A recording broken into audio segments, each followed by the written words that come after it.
Selamat pagi, perkenalkan nama saya Modesta Agrintagol, kelas 2019B dengan MPN 19105072.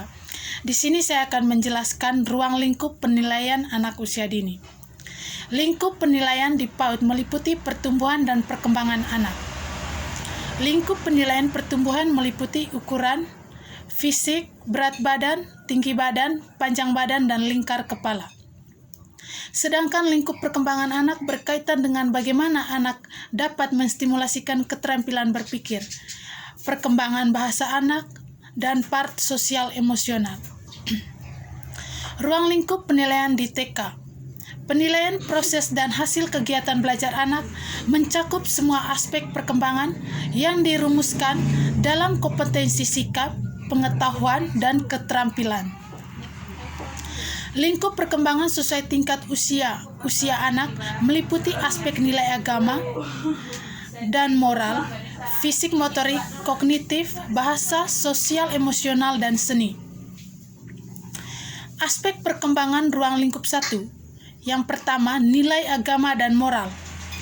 Kemampuan mengenal nilai agama yang dianut, mengerjakan ibadah, berperilaku jujur penolong, sopan, hormat sportif, menjaga kebersihan diri dan lingkungan, mengetahui hari besar agama, menghormati dan toleransi terhadap agama orang lain. Yang kedua, fisik motorik. Yang pertama, motorik kasar, mencakup kemampuan gerakan tubuh secara terkoordinasi, lentur, seimbang, lincah, lokomotor, non-lokomotor, dan mengikuti aturan. Yang kedua, motorik halus, mencakup kemampuan dan kelenturan menggunakan jari dan alat untuk mengeksplorasi dan mengekspresikan di dalam berbagai bentuk. Yang ketiga, kesehatan.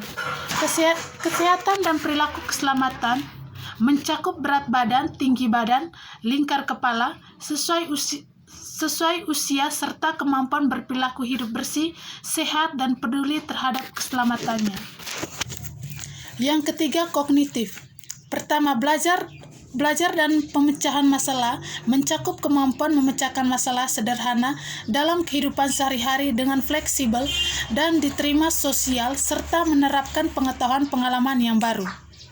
Yang kedua, berpikir logis mencakup berbagai perbedaan, klasifikasi, pola, berinisiatif, berencana, dan sebab akibat.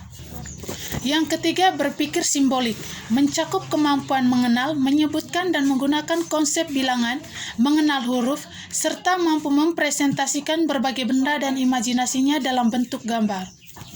Yang keempat, bahasa.